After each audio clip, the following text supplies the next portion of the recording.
Selamat pagi anak-anak kelas 7. Bertemu lagi dalam mata pelajaran PKN bersama dengan Bu Natalia. Dan pada hari ini kita akan membahas bab 2, yaitu mengenai norma dan keadilan. Lebih spesifiknya, norma dalam kehidupan bermasyarakat. Untuk pertemuan hari ini, kita akan membahas mengenai pengertian norma terlebih dahulu.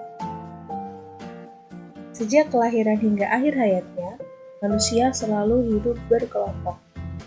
Seorang ahli filsafat Yunani bernama Aristoteles dalam bukunya Politics mengatakan bahwa manusia adalah zoon politik. Artinya, manusia selalu hidup berkelompok dalam masyarakat. Dengan demikian, manusia merupakan bagian dari manusia lain yang hidup bersama-sama.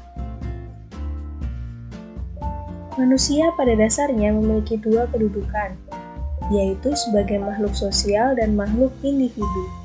Sebagai makhluk sosial, manusia selalu membutuhkan orang lain. Oleh karena itu, ia akan tergabung dalam kelompok manusia yang memiliki keinginan dan harapan yang harus diwujudkan secara bersama-sama. Akan tetapi, sebagai makhluk individu, tiap orang memiliki perbedaan pemikiran dan perbedaan kepentingan.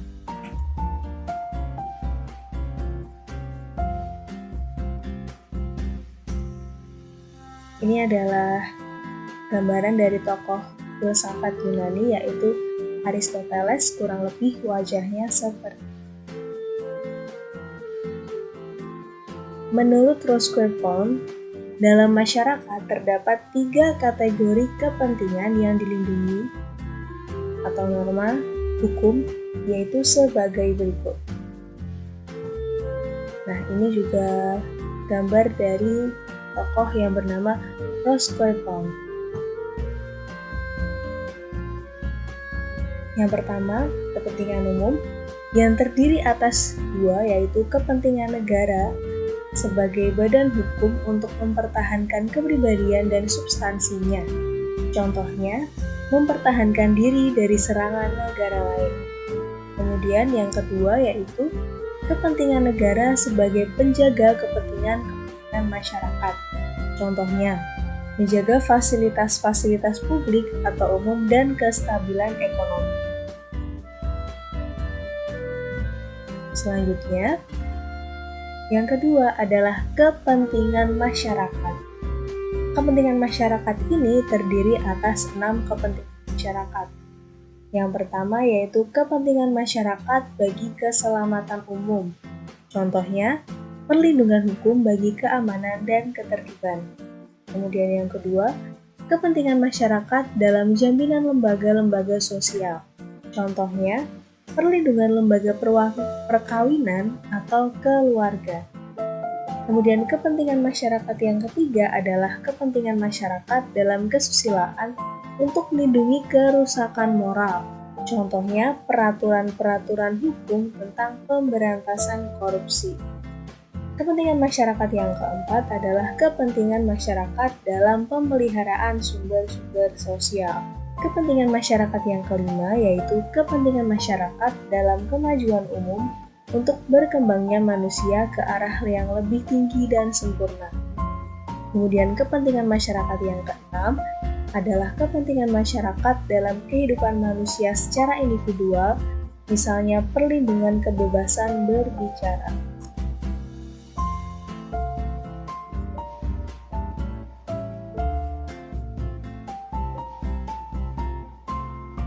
Yang pertama tadi terdapat kepentingan umum, disebutkan ada 2 kepentingan negara, kemudian yang kedua yaitu ada kepentingan masyarakat, dan yang ketiga ini adalah kepentingan pribadi, yang terdiri atas 3 kepentingan pribadi.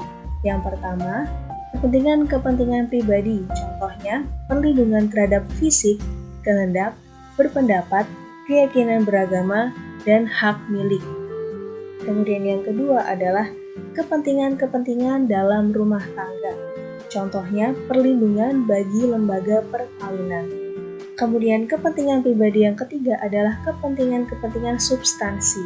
Contohnya, perlindungan harta benda.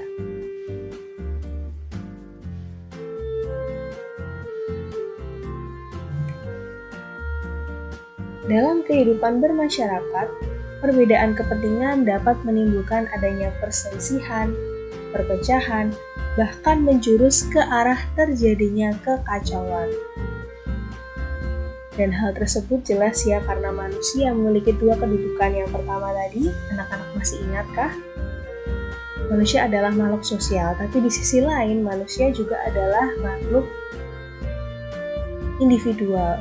Sebagai makhluk individual, manusia memiliki kepentingan, memiliki keinginan yang berbeda-beda.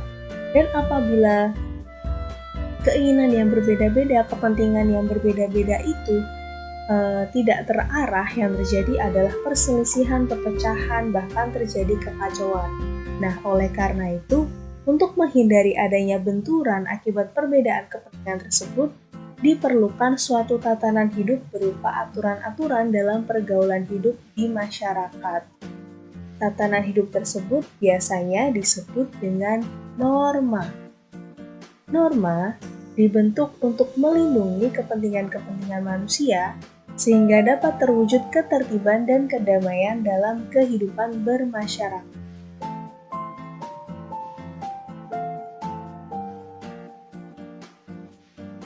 Seluruh kelompok masyarakat pasti memiliki aturan. Bahkan ketika hanya ada dua orang berkumpul, pasti akan ada aturan atau norma yang mengatur kedua orang tersebut berinteraksi. Cicero, seorang ahli hukum bangsa Romawi, mengatakan ubi societas ibi-ius, artinya di mana ada masyarakat, di situ ada hukum. Di mana ada dua orang atau lebih, maka hukum adalah sesuatu yang wajib ada untuk mengatur hubungan antara dua orang atau lebih tersebut supaya tidak terjadi kekacauan. Oleh karena itu, tidak ada seorang pun di dunia yang tidak memerlukan hukum dalam kehidupannya. Siapapun dia, berumur tua atau muda, anak-anak remaja, dewasa, laki-laki atau perempuan, semuanya memerlukan hukum. Nah, ini adalah gambar dari seorang tokoh yang bernama Cicero.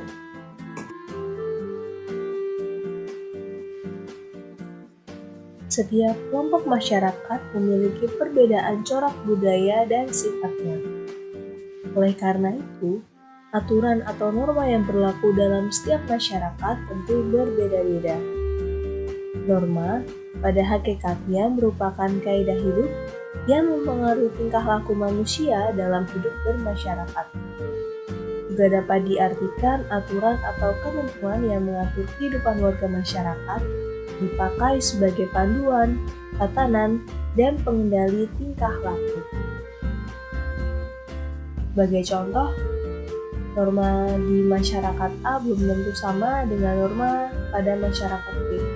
Norma yang berlaku di Indonesia bisa saja berbeda dengan norma yang berlaku di Amerika. Atau mungkin norma yang berlaku di suatu negara belum tentu sama dengan norma yang berlaku di negara lainnya. Apakah kalian tahu tentang macam-macam norma yang berlaku di masyarakat? Norma yang berlaku dalam kehidupan masyarakat terdiri atas berbagai macam. Dalam pergaulan hidup manusia dikenal adanya berbagai penggolongan norma yang dapat dibedakan atas 4 macam norma, yaitu norma kesusilaan, norma kesopanan, norma agama, dan norma hukum. Pada pertemuan berikutnya kita akan membahas mengenai pengertian dari norma-norma yang sudah disebutkan tadi. Sampai jumpa, tetap jaga kesehatan ya anak-anak.